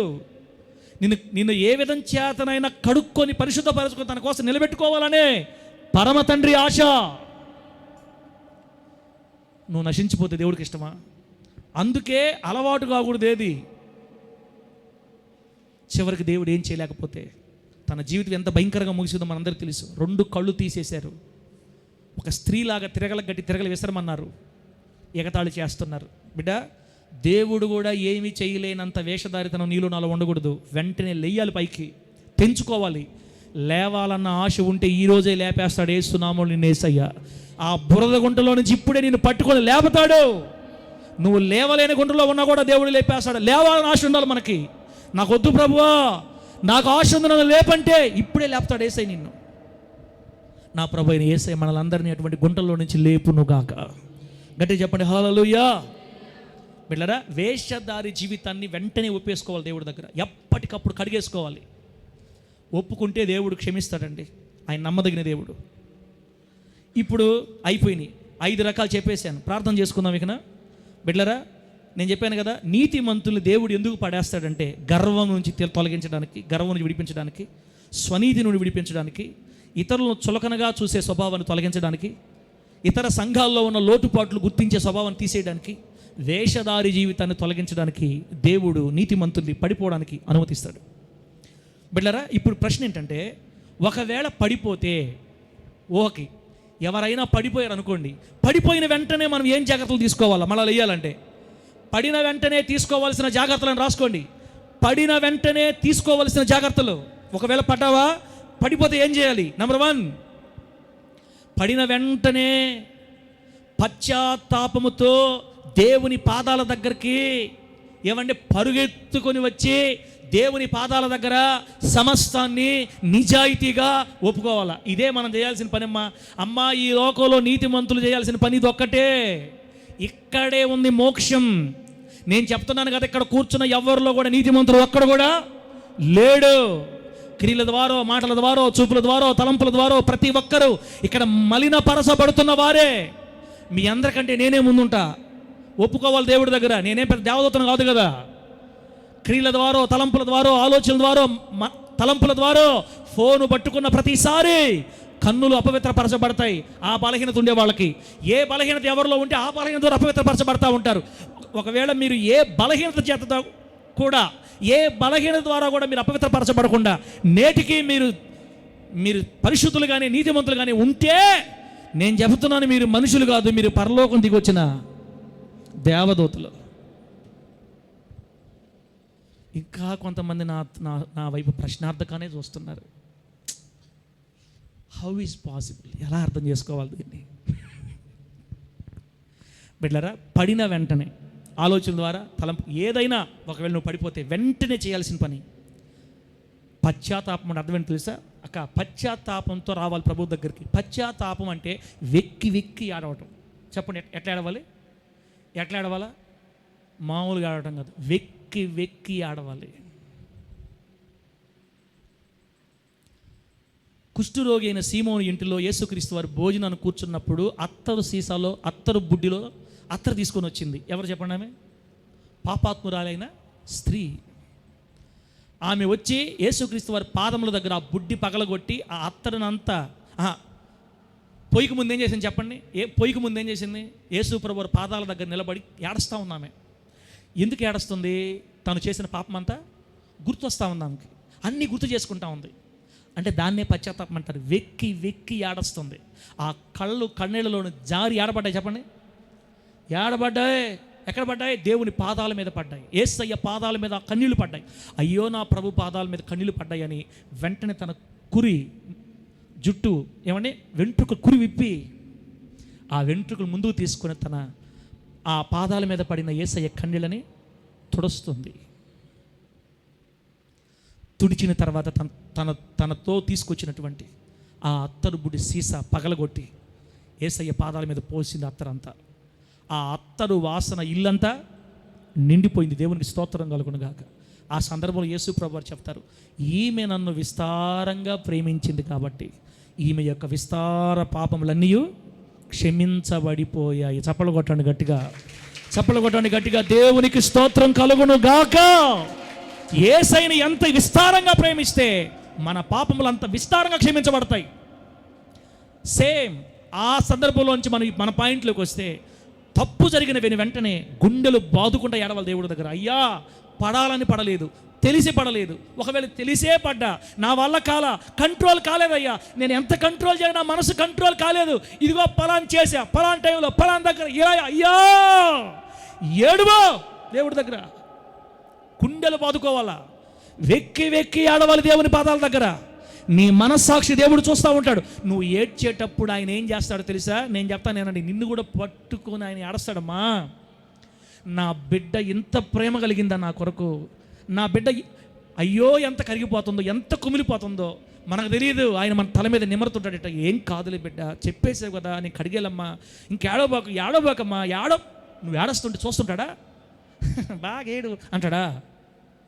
మన బిడ్డ ఏడిస్తే మనకు ఎట్లా చెప్పండి? నీ పిల్లలు ఏడిస్తే ఇంకా బాగా ఆడరా ఇంకా అంటారా? బిడ్డ ఏడ్చిందని మొత్తం తీసేస్తా, అడిగితే తీసేస్తా. మన బిడ్డలు ఏడిస్తే తట్టుకోలేము మనమే. రక్తం ఇచ్చి కొన్నాడు కదా మనల్ని, రక్తం ఇచ్చి కొనుక్కున్నాడు. ఆయన బిడ్డలు ఏడుస్తుంటే, అందుకే కన్నీళ్ల ప్రార్థన అంత శక్తివంతమైన ఇంకొకటి లేదు. యేసయ్య మనసుని మన వైపుకి వెంటనే తిప్పేది కన్నీటి ప్రార్థన. అది కూడా మామూలు కన్నీరు కాదు. ఎట్టాడవాలి చెప్పండి? వెక్కి వెక్కి ఎప్పుడు ఏడుస్తారు? మంచి కార్యాలు చేసినప్పుడు కాదు, పడిపోయినప్పుడు ఏడుస్తారు. అయ్యో, నేను దుష్టుని ప్రభువా, దౌర్భాగ్యుని ప్రభువా, నాలో మంచితనం లేదు ప్రభువా, నేను ఎన్నిసార్లు పడస్తున్నానయ్యా, ఎన్నిసార్లు వేదన గురి చేస్తున్నానయ్యా, అయ్యా నేను దౌర్భాగ్యుని అయ్యా, నేను వేషధారినయ్యా, అయ్యా నేను మంచోడిని కాదయ్యా అని అంటా ఉన్నప్పుడు నీ గుండెల్లో నుంచి పొంగుకొస్తా దుఃఖం. నా తండ్రిని ఎంత ఏడిపిస్తున్నాను, నేను నీ కుమారుడు అనిపించుకోవడానికి నీ కుమారుని అనిపించుకునే హక్కే నాకు నీ కూలి వారిలో చేర్చుకో ప్రభువా. తండ్రి అని ఆయన ఏడ్చాడే చిన్న కుమారుడు, అట్టేడవాళ్ళు పడిపోయిన వెంటనే గుండెలు బాదుకొని ప్రభు దగ్గర పరిగెత్తి వచ్చి వెక్కి వెక్కి ఏడుస్తూ సమస్తాన్ని నిజాయితీగా ఒప్పుకోవాలి. దేవునికి స్తోత్రం కలుగును గాక. బిడ్డ, నిజంగా నువ్వు గనక అట్ట ఒప్పుకుంటే, బిడ్డరా, యెషయా గ్రంథం 1వ అధ్యాయం 18వ వచనం రాసుకోండి మాట. యెషయా గ్రంథం 1వ అధ్యాయం 18వ వచనం ఏమో తెలుసా? మీ పాపములు రక్తము వలె ఎర్రనివైనను అవి హిమము వలె తెల్లబడును. దేవునికి స్తోత్రం కలుగును గాక. కెంపు వలె ఎర్రనివైనను అవి గొర్రె బొచ్చు వలె తెల్లని వగును. చూసారా, మన పాపాలు ఎర్రగా ఉన్నా నువ్వు ఎప్పుడైతే కన్నీళ్లు విడిచి గోజాడు వేడుకున్నావో నీ పాపములన్నీ హిమము వలె మంచు వలె తెల్లగా మారిపోతాయి. దేవునికి స్తోత్రం కలుగును గాక. గొర్రె బొచ్చులా తెల్లగా మారిపోతుంది నీ జీవితం. ఎప్పుడు? ఏం చేస్తే గుండెలు బాదుకుని ప్రభు దగ్గర ఒప్పుకుంటే. హెబ్రీ పత్రిక 8:12 ఏమో తెలుసా? నేను వారి దోషముల విషయమై దయగలిగి. చూసారా, దేవుడు మనము చేసిన దోషాల పట్ల దయ చూపుతాడంట. ఎప్పుడు? ఏం చేస్తే? పడిపోయిన వెంటనే గుండె రాయి చేసుకొని వేషధార అయిపోవాలా? పరిగెత్తి ప్రభు దగ్గర రావాలా? పరిగెత్తి ప్రభు దగ్గరకు వచ్చి గుండెలు బాదుకొని ఏమంటే కన్నీళ్లు విడిచి వెక్కి వెక్కి ఏడుస్తూ ప్రభుని క్షమాపణ అడిగితే ఆయన మన దోషముల విషయమై దయ కలిగి, నేను వారి దోషముల విషయమై దయ కలిగి వారి పాపములను ఇక ఎన్నడను జ్ఞాపకము చేసుకొననని ప్రభువు సెలవిచ్చుచున్నాడు. చప్పట్లు కొట్టండి గట్టిగా, చప్పట్లు కొట్టి గట్టిగా దేవునికి స్తోత్రం కలుగును గాక. హల్లెలూయా. మీ చప్పట్లు అట్ట కొట్టరు అర్థమైతే మీకు అట్ట కొట్టరు మీకు అర్థం, నిజంగా పాయింట్ అర్థమైతే అట్ట కొట్టరు. నేను మళ్ళా చెప్పి కొట్టించా, ఓపిక టైం కూడా నాకు లేదు. పశ్చాత్తాపంతో దేవుని పాదాల దగ్గరకు వచ్చి మొత్తాన్ని నిజాయితీగా నువ్వు ఒప్పుకుంటే అస్సలు నువ్వు చేసావు కదా దోషాలు, ఆ దోషముల ఎడల ఆయన దయ కలిగి ఇక మీదట ఎప్పటికీ నీ పాపాన్ని జ్ఞాపకం చేసుకోనని దేవుడే మాట ఇచ్చాడక్క. అంతవరకు నువ్వు చేసిన పాపాన్ని నీ వీపు వెనక, ఆయన వీపు వెనక, ఆయన వీపు వెనక వేసుకుంటాడంట. అదొక వాక్యం ఉంది, మీ పాపములన్నీ నా వీపు వెనక వేసుకుంటాను నేను, ఇంక నేను జ్ఞాపకం చేసుకోను. ఇంకా మీ పాపాన్ని జ్ఞాపకం చేసుకొని బిడ్డ, నువ్వు ఏడ్చావు కదా, అయిపోయింది, తీసేయ్. నెక్స్ట్ ఈ రోజు నుంచి పరిశుద్ధంగా ఉండు, ఇక్కడ నుంచి స్టార్ట్ చేయ. మళ్ళా ఏడ్చావు బిడ్డ, ఏడ్చావమ్మా, ఏడ్చావు, అయిపోయింది, నేను క్షమించాను కదా, నేను క్షమించాను. నువ్వు మళ్ళీ జ్ఞాపకం చేసుకోపాకు, నేనే జ్ఞాపకం చేసుకోవట్లేదు, వదిలేయి. ఇక్కడి నుంచి మరలా స్టార్ట్ చేయి. ఇప్పుడు దాకా మీ పాపాలు ఎర్రగా ఉన్నాయి, నేను గొర్రె బొచ్చులా తెల్లగా మార్చేసా, ఇంకొద్దు, వదిలేసి. పశ్చాత్తాపడి వెక్కి వెక్కి ఏడవటం వల్ల ఎంత ప్రయోజనం. దేవుని నామానికి మహిమ కలుగును గాక. రెండో పాయింట్, పడిపోయిన వెంటనే మనం ఏం చేయాలి? ఒకటి అయిపోయింది, ప్రభు దగ్గర ఒప్పుకున్నాము, ఆయన మనం క్షమించాడు, మన పాపాలు మర్చిపోయాడు. రెండో పాయింట్, మనము మన ఓటమి నుండి నేర్చుకోవాలి. దేవునికి స్తోత్రం కలుగును గాక. చెప్పండి, మన ఓటమి నుంచి మనం పడిపోయామే, ఎందుకు పడిపోయామని ఆలోచన చేయాలా? ఎక్కడ పడిపోయామని ఆలోచన చేయాలి. ఏ పరిస్థితుల్లో పడిపోయామో మనం దాని గురించి ఆలోచించాలా. పడిపోయిన స్థితి నుండి మనం నేర్చుకొని ఇక ఆపై అక్కడ నుండి దాని విషయమై జాగ్రత్త వహించాలా. అందుకు మనం పడిపోయిన ప్రభు అనుమతిస్తాడు. మనం పడిపోయిన వెంటనే మనం ఏం చేయాలంటే, పడిపోయిన దగ్గర ఊరకే పడతా ఉన్నాం అనుకో, అప్పుడు ఉండేది. ఒకసారి పడ్డావు, ఆలోచించుకోవాలి, ఎందుకు పడ్డాను నేను ఇక్కడ, దీని విషయంలో పడిపోవడానికి కారణం ఏంటి? నేను ఎక్కువసేపు ఫోన్ చూడటం వల్ల అపవిత్రమైన వాటి వైపు నేను లాగబడుతున్నాను, కాబట్టి ఇక నుంచి నేను ఫోన్తో సమయాన్నే తగ్గించేయాలి. ఇది నువ్వు నేర్చుకుంది, పడిపోయిన స్థితి నుంచి నేర్చుకుంది ఇది. ఇప్పుడు నువ్వేం చేయాలి? వీలైనంత మేరకు ఫోన్కు నువ్వు దూరంగా ఉండాలి. చూస్తే ఆత్మ సంబంధమైనవే చూడాలి, చూస్తే దేవుని సంబంధమైనవే చూడాలి. ఏం మాత్రం కూడా సాతాను సమయం ఇవ్వకూడదు. నువ్వు పడిపోవడం ద్వారా దాన్ని నేర్చుకోవాలి. పాపం ఎక్కడైతే నేను ఆకర్షిస్తుందో, ఏ చోట్లో నువ్వు బలహీనంగా ఉన్నావో ఆ చోటుకు దూరంగా పారిపోవాలి. ఇది పడిపోయినప్పుడు, ఓటమి పాలైనప్పుడు, ఓడిపోయినప్పుడు మనం నేర్చుకోవలసిన నీతి. దేవునికి స్తోత్రం కలుగును గాక. చెప్పండి గట్టిగా హల్లెలూయా. చాలామంది పడిపోతున్నాం, నేర్చుకుంటున్నారా? ఎందుకు పడిపోతున్నాం? ఇక్కడ ఓహో, నా బలహీనత పాయింట్ ఇది, నా వీక్ పాయింట్ ఇది, ఇక్కడే నేను జాగ్రత్తగా ఉండాలి, ఇక్కడే నేను జాగ్రత్త తీసుకోవాలని ఏ రోజైనా తీర్మానం చేసుకున్నావు దేవుడి దగ్గర? బిడ్డ, ఇప్పటి నుంచి తీర్మానం చేసుకుందాం. పడిపోయిన పరిస్థితిని బట్టి మనం నేర్చుకోవాలి, అక్కడ దూరంగా వెళ్ళిపోవాలి. మూడోది, నీతిమంతులు పడిన వెంటనే ఏం చేయాలి? పడిపోయినప్పుడు ఏం చేయాలి? బిడ్డరా, బలహీనతలను బట్టి తప్పుతున్న వారి ఎడల జాలి చూపాలి, సానుభూతి చూపాలి. మనం పడిపోయాం కదా, ఇప్పుడు నుంచి మనం ఏమి నేర్చుకోవాలంటే, ఎవరైనా పడిపోతే వాళ్ళ మీద మనం జాలి చూపాలా, వాళ్ళ మీద మనం సానుభూతి చూపాలా, పడిన వారిని ఆదరించాలి, పడిన వారికి బుద్ధి చెప్పాలి, ప్రేమతో బుద్ధి చెప్పాలి, వారి కోసం ప్రార్థన చేసి వారు నిలబడటానికి మనం ఊతం ఇవ్వాలా, మరలా వారు నిలబడటానికి మనం అతనికి సహాయం చేయాలి వాళ్ళకి. అదే పడిపోయినప్పుడు నువ్వు చేయాల్సిన పని. నువ్వు పడ్డావా, పడిపోయిన వాడి గురించి చులకనగా మాట్లాడకూడదు. నువ్వు చులకనగా మాట్లాడినాక పడ్డావు. ఇప్పుడు ఇక మీదట ఏం చేయాలి? వాళ్ళకి ప్రేమతో బుద్ధి చెప్పి వాళ్ళ గురించి ప్రార్థన చేసి మరలా వాళ్ళు నిలబడటానికి నువ్వు సహాయం చేయాలా. వారి గురించి ఎక్కడ కూడా, ఈ మాట రాసుకోండి, పడిన వారిని గురించి ఎక్కడ కూడా మరలా నువ్వు నోరు విప్పకూడదు. దేవునికి స్తోత్రం కలుగును గాక. గట్టి చెప్పండి హల్లెలూయా. అమ్మా మళ్ళీ దీన్ని పెంచడం ఇష్టం లేక నేను చేస్తున్నాను, పెంచడం ఇష్టం లేక 5 నిమిషాలు అయిపోద్ది. బలహీనతలను బట్టి తప్పుతున్న వారి ఎడల జాలి సానుభూతి చూపాలి. ఇక మీదటి నుంచి పడిపోయిన తర్వాత ఆ పడిన వారిని గురించి ఎక్కడ కూడా మనం నోరు విప్పకుండా జాగ్రత్త పడాలి. ఇంకెప్పరులే పడ్డవాళ్ళు ఇంకెందుకు చెప్తారు? ఇప్పారంటే పడతానే ఉంటారు. ఇంక వాళ్ళు నిలబడేది లేదు, పెట్టేది లేదు. బిడ్డలా లాస్ట్ మాట దేవుడు మనకు అనుగ్రహించిన ప్రతి ఈవి లేదా ప్రతి ఆశీర్వాదం, ప్రతి దీవెన వెనక మనం అంతకంతకి దీనులుగా అయిపోవడం నేర్చుకోవాలా. ఎప్పుడైతే నువ్వు పడిపోతున్నావో, నువ్వు పడిపోయిన ప్రతిసారి ఏమనుకోవాలంటే, నేను ఇంకా దీనత్వంలోకి వెళ్ళిపోవాలి. దేవుడు నన్ను దీవించాడా, ఇంకా దీనత్వంలోకి వెళ్ళిపోవాలి. దేవుడు నాకు ఏదైనా ఆశీర్వాదం ఇచ్చాడా, ఇంకా దీనత్వంలోకి వెళ్ళిపోవాలి. మహిమని దేవునికే ఆరోపించాలి, మహిమని దేవునికే చెల్లించాలన్న తీర్మానంలోకి పడిపోతున్న ప్రతిసారి లోతులోకి వెళ్ళిపోవాలి. దేవునికి స్తోత్రం కలుగును గాక. అర్థమవడానికి సంఘంలో అభివృద్ధి కనపడింది అనుకో, దీనత్వం వచ్చేయాలి. పాస్టర్లో సంఘంలో అభివృద్ధి కనపడిందా, దీనత్వం వచ్చేయాలి.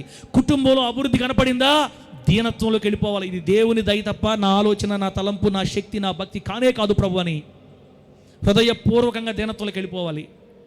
వస్తుపరమైన భౌతిక అభివృద్ధి కనపడిందా, దీనులం అయిపోవాలి. కొత్త బైక్ ఇచ్చాడా, దీనులం అయిపోవాలి. కారు ఇచ్చాడా, దీనులం అయిపోవాలి.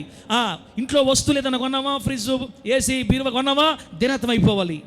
ప్రతి విషయంలో మనం దీనత్వంలోకి వెళ్ళిపోవాలి. పడిపోతున్న ప్రతిసారి ఇదే నేర్చుకోవాలి. మనం సమస్త విధములైన అభివృద్ధిలో మనం దేవునికే మహిమను ఆరోపించాలి. ప్రభువు నామానికి మహిమ కలుగును గాక. గట్టి చెప్పండి హల్లెలూయా. మీ బీరువా చాలా బాగుందక్క, సోఫా చాలా బాగుందక్క, మీ మంచాలు చాలా డబుల్ కట్ చాలా బాగుందక్క, అక్క ఈ మధ్య వాషింగ్ బాగుందక్క. ఇంకా సాల్లమ్మా, అమ్మా దేవుడిచ్చాళ్ళమ్మా, దేవుని కృపను బట్టి అది విరిగి నలిగిన మనసుతో వస్తాయి ఆ మాటలు. పైకి కాదు, అలా బెండ్ అయిపోవాలి, అలా విరిగిపోవాలి. సమస్త మహిమని దేవునికే, దేవుడు ఆశీర్వదించే కొలది మనం దీనులం అయిపోవాలి. పడినప్పుడు మనం నేర్చుకోవాల్సిన పాయింట్ ఇది. ప్రభువు నామానికే మహిమ కలుగును గాక. బిడ్డలారా, ఈ విధంగా అనేక విషయాల్లో మనం సరిచేయబడతా ఉంటాం. పడిపోయిన ప్రతిసారి దాన్ని కౌంట్ చేసుకొని రెండోసారి దాంట్లో పడకుండా ముందుకెళ్తాం. చిన్న పిల్లవాడు చూడండి, ఒక మాట అమ్మ ఇదేనండి. చిన్న పిల్లవాడు లేచి నిలబడి పడిపోతుంటాడు. పడిపోయిన ప్రతిసారి ఏం చేస్తాడు? పడిపోయిన ప్రతిసారి లేస్తాడా లేడా? నేను పడిపోతాను కాబట్టి ఇంక లేను అంటాడా? నువ్వు ఊరికే పడిపోయేది, నేను లేనిపో, నేను నడవను పో. అప్పుడు వాళ్ళ అమ్మ ప్రార్థన చేయమంటారు, సార్ 3 సంవత్సరాల నుంచి నడవట్లేదు సార్, ప్రార్థన చేయండి సార్. వాడు లేస్తాడు, పడిపోయినా లేస్తుంటాడు మరలా. మనకు ఉదాహరణ, మన దర్వాజా లేదా మన గుమ్మం కిందకు ఉందనుకోండి, గుమ్మం కిందకు ఉంది. కొత్త వ్యక్తి మన ఇంట్లోకి వచ్చేటప్పుడు పటాను కొట్టుకున్నాడు, ఎక్కడ తలుపు కొట్టుకున్నాడు అనుకోండి. ఒక్కసారి దెబ్బ తగిలిన తర్వాత మళ్ళీ ఆడికి వచ్చినప్పుడు ఏమొస్తుంది? అమ్మో మర్చిపోయా తగలుతుంది. ఒకసారి దెబ్బతిన్నాడు అనుకో. నేను కూడా చాలా ఇళ్లలో కొట్టుకున్నా, అందుకే నా ఇల్లు నాకు బాగా జ్ఞాపకం. పలానా ఇంట్లోకి పోతే వంగిపోకపోతే పటాన్ తగలద్ది. దెబ్బ తగిలినప్పుడే రెండోసారి జాగ్రత్త వస్తుంది. అందుకే బిడ్డ, పడిపోయిన ప్రతిసారి కృంగిపోవద్దు. అక్కడి నుంచి ఏదో ఒకటి నేర్చుకోవాలి. నేర్చుకున్న తర్వాత దాని విషయంలో గట్టిగా నిలబడాలా. ఇలా నువ్వు అనేక విషయాల్లో దేవుడిని సరిచేస్తాడు, నిన్ను చెక్కతాడు, దిద్దతాడు. ఈ ఆత్మీయ యాత్రలో నువ్వు ఒక పరిపూర్ణమైన రూపానికి ఒకానొక దినాన్ని వచ్చేస్తావు. యేసునామములో ఒకానొక దినాన్ని అన్ని విషయాల్లో సరిచేయబడతాం, పరిశుద్ధతలో సంపూర్ణతకు సాగిపోతాం. బిడ్డలారా, చివరికి మనం పరిపూర్ణం అయిపోతాం. దేవునికి స్తోత్రం కలుగును గాక. ఇలా పరిపూర్ణం అయ్యేసరికి మన పరుగు పందెం చివరికి వచ్చేస్తుంది. మన పరుగు పందాన్ని తుదముట్టిస్తాం యేసునామములో. ఆమేన్ చెప్పండి గట్టిగా. అంతవరకు కాపాడుకున్న మన విశ్వాసాన్ని బట్టి నీతి కిరీటం ప్రభు మన తలల మీద పెడతాడు. కాబట్టి దేవుడు ఎక్కడెక్కడ మనకు ఏ విషయాలు నేర్పిస్తున్నాడు వాటన్నిటిని సరిదిద్దుకొని చక్కదిద్దుకొని పడిన స్థితిలో మరలా పడిపోకుండా, పడిన దగ్గరే మరలా పడిపోకుండా, ఇంకో దగ్గర పడిపోయావా దాన్ని రాసుకో, ఎందుకు పడ్డాం, దాని జాగ్రత్త పడాలి. ఇంకో దగ్గర పడ్డావా, ఇలా పడుతున్న ప్రతిసారి ఒక పాయింట్ తెలుసుకొని జాగ్రత్త కలిగి మరలా పడకుండా దైవిక కాంక్షతో నువ్వు సాగిపోవాలనే దేవుడు కోరుకొని ఈ ఆదివారం నీతిమంతులు ఎందుకు పడతారో దేవుడు మీకు తెలియచేశాడు. దేవునికి స్తోత్రం కలుగును గాక. గట్టిగా చెప్పండి హల్లెలూయా. దేవుని యందలి విశ్వాసము అంటే ఒకటే మాట గుర్తుపెట్టుకోండి. దేవుని యందలి విశ్వాసం అంటే ముఖ్యంగా ఇంకా దేవుడు నన్ను ప్రేమిస్తున్నాడు అని నువ్వు నమ్మటమే. ఆమేన్. నిజంగా నీకు దేవుని మీద విశ్వాసం ఉందంటే ముందు నువ్వు గుర్తుపెట్టుకోవాలి, ఇంకా దేవుడు నన్ను ఇంకా దేవుడు నన్ను వదిలేయలేదు, దేవుడు నన్ను ప్రేమిస్తున్నాడని నమ్మాలా. బిడ్డలారా, ఇప్పుడు అసలు పాయింట్ చెప్పి ప్రార్థన చేసుకుందాం. లాస్ట్ మాట, ఇంతవరకు నువ్వు 1000 ప్రారంభాలు గతములో మొదలుపెట్టి ఓడిపోయిన స్థితికి వచ్చినా 1000 ప్రారంభాలు ప్రభువా చూసేసాను, ఇంకా చూడను మళ్ళా చూసావు, 3వసారి ఇంకా చూడను చూసావు, 20వసారి చూడను, 72 చూడను, 150 చూడను, 1000 చూడను. 1000 సార్లు నువ్వు తీర్మానం చేసుకొని పడిపోయినా ఈరోజు నువ్వు మరలా 1000ని 1వ ప్రారంభాన్ని చెయ్యాలి. ఈరోజు చేస్తున్నాము. ఆమేన్ చెప్పండి గట్టిగా చెప్పండి హల్లెలూయా. ఇన్నిసార్లు నువ్వు తీర్మానాలు చేసి ఓడిపోయిన స్థితికి వచ్చిన ఇప్పుడే 1000ని ఒక్క కొత్త ప్రారంభాన్ని నువ్వు ఇప్పుడు మొదలు పెట్టాలా. దేవునికి స్తోత్రం కలుగును గాక. ప్రాణం ఉన్నంత వరకు దేవుని దగ్గర మనకు నిరీక్షణ ఉంది. చప్పలు కొట్టండి గట్టిగా. ఒక వ్యక్తి జీవించి ఉన్నంత కాలం నిరీక్షణ ఉంది, సత్య నిరీక్షణ లేదు. జీవించి ఉన్నంత కాలం దేవుడి దగ్గర మనకు అవకాశం ఉంది. ఎందుకో తెలుసా? కొన్ని పొరపాట్లను బట్టి, కొన్ని పాపాలను బట్టి, కొంత అపవిత్రతను బట్టి జీవితాంతం లేదా మరణం తర్వాత నిన్ను పూర్తిగా ఆయనకు దూరం చేసుకోవడం దేవునికి ఇష్టం లేదు. కొన్ని పాపాలను బట్టి, కొన్ని పొరపాట్లను బట్టి, కొన్ని అవిధేయతలను బట్టి నిన్ను వదిలించుకోవడం దేవునికి ఇష్టమా లేదు. నిన్ను వదిలించుకోవడం దేవుని చిత్తం కాదు. ఎందుకంటే ఆయన రక్తము ద్వారా కొనుక్కున్నాడు మనల్ని. ఆమేన్ చెప్పండి గట్టిగా. నీ కొడుకు అని తప్పులు చేస్తేనే నువ్వు ఓర్చుకొని నీ కొడుకుని పైన వేసుకొచ్చుకుంటావే, నువ్వు దేవుని పెట్టావు కదా. కొన్ని పాపాలను బట్టి, కొన్ని అవిధేయతలను బట్టి నిన్ను పూర్తిగా ఆయన నిన్ను వదిలించుకుంటాడు అనుకుంటున్నావా? అమ్మా ఏమనుకోబాకండి, ఇంకో మాట చెప్తా. యోనా గ్రంథంలో నినివే పట్టణస్థుల దోషం దేవుని దృష్టికి ఏమని చెప్పండి. దేవుని దృష్టికి యోనా పట్టణస్థుల దోషం దేవుని దృష్టికి బహుఘోరమైపోయిందంట. భయంకరమైన పాపిష్టి ప్రజలు అయిపోయారు. దేవుడు చెప్పాడు, యోనా నినివే పట్టణానికి వెళ్ళి చెప్పు, దుర్గతి నీకు అయిపోతావు, నువ్వు నాశనం అని చెప్పు. ఈయన పోయి ఇంకా మామూలుడు కాదు కదా, నువ్వు నాశనం చేస్తావా చేయవా. ఈయన పోయి 3 రోజుల ప్రయాణం ఉంటే ఒకే రోజు ప్రయాణం చేసి చెప్పాడు. మొత్తం మీద వాళ్ళు మనసు మార్చుకున్నారు. రాజు కూడా సింహాసనం దిగొచ్చాడు. దేవునికి స్తోత్రం కలుగును గాక. అందరూ ఉపవాసం ఉండి పశువులకి నీళ్ళు పెట్టకుండా, వేట వేయకుండా, చిన్న పిల్లలు కూడా పాలు ఇవ్వకుండా ఒక రోజంతా వీధుల్లో కూర్చొని ఏడిస్తే తాను చేస్తానన్న కీడు చెయ్యకుండా మనసు తిప్పుకున్న దేవుడు మన దేవుడు. చప్పలు కొట్టండి గట్టిగా. నినివే పట్టణస్థుల దోషాన్ని ఒక్కరోజు ఉపవాసంతో క్షమించి కడిగి అవతల పడేశాడంతే. నిన్ను వదిలించుకోవడం దేవుని చిత్తం కానే, నిన్ను దూరం చేసుకోవటం, నిన్ను వదిలేయటం, నిన్ను నాశనం చేయటం నీ తండ్రి చిత్తం కాదక్క. నువ్వు ఎన్నిసార్లు పడినా నీకు నిరీక్షణ దేవుడి దగ్గర. అట్లాని కావాలని పడిపోతే తీర్పులో లెక్కొచ్చినప్పుడు నేను చూసుకుంటాడు దేవుడు. బిడ్డ, అల్పకాల పాప భోగాలలో పడిపోవడం ద్వారా, అల్పకాలం ఉండే పాపాలు చేయడం ద్వారా నిత్యత్వం అంతా నిన్ను నరకాగ్నిలో వేయటం దేవునికి ఇష్టమో లేదు. కోట్ల సంవత్సరాల అగ్నిలో నిన్ను పడవేయటం ప్రభు చిత్తం కాదు తమ్ముడా. అందుకే నీకు ఇంకా టైం ఇస్తున్నాడు. ఇప్పటికైనా మార్చుకో. వదిలే బిడ్డ, రా, వచ్చేయి. నువ్వు చచ్చిపోయేంత వరకు నీకు నిరీక్షణ ఉంది. ఇప్పుడైనా ఒప్పుకో. సిలువలో దొంగగా జరిగింది ఏం చెప్పండి. సిలువలో దొంగ, కుడి పక్కన దొంగ ఎప్పుడు మార్మోన్స్ పొందాడాక? తన జీవితం అంతా పాపం చేసి చివరి గడియలో, తన ప్రాణం పోతున్న చివరి సెకండ్లో, తండ్రి, ప్రభు, బోధకుడా, నీవు నీ రాజ్యంతో కూడా వచ్చినప్పుడు నన్ను జ్ఞాపకం చేసుకో అని అడిగిన పశ్చాత్తాప కేకకి ఈరోజే నువ్వు నాతో కూడా పరదేశంలో ఉంటావని చెప్పాడు. చప్పలు కొట్టండి గట్టిగా మరలా యేసయ్యకి చప్పలు కొట్టావు. దేవుని నామానికి మహిమ కలుగును గాక. కన్నీళ్లు విడిచిన ఎవరిని వదలడు, తమ పాపంలో ఒప్పుకున్న ఏ ఒక్కరిని వదలడు.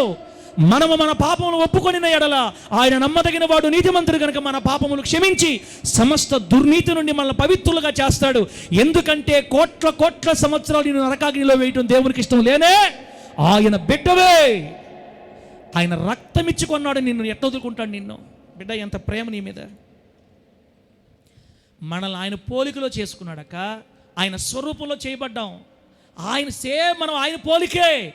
అందుకే నిన్ను ఇంకా ఇంకా ఇంకా ఇంకా ఓచుకుంటున్నాడక్క. రా, ఈరోజే మారిపోతాం. మనం ఆయన పిల్లలమి, ఆయన మేపే గొర్రెలమి. ఆయన మన కొరకు పరలోకం వదిలిపెట్టి భూమి మీద దిగి వచ్చాడు. దాస్తుని స్వరూపం ధరించింది మన కోసమే. తన చివరి రక్త బొట్టు కార్చి ప్రాణం పెట్టింది నీ కోసం, నా కోసమే. నేను నాశనం చేయటం, నశించిపోవటం ప్రభుకి ఇష్టం లేదు. కాబట్టి ఇంకా దేవుని నడిపించకుండా ఈరోజే ప్రభు పాదాల దగ్గరకు వచ్చి మన పాపం ఒప్పుకొని శుద్ధి చేయబడి యేసు కొరకు రోషముగా నిలబడుదుము గాక. గట్టి చెప్పండి హల్లెలూయా. కళ్ళు మూసుకొని ప్రార్థన చేసుకుందాం.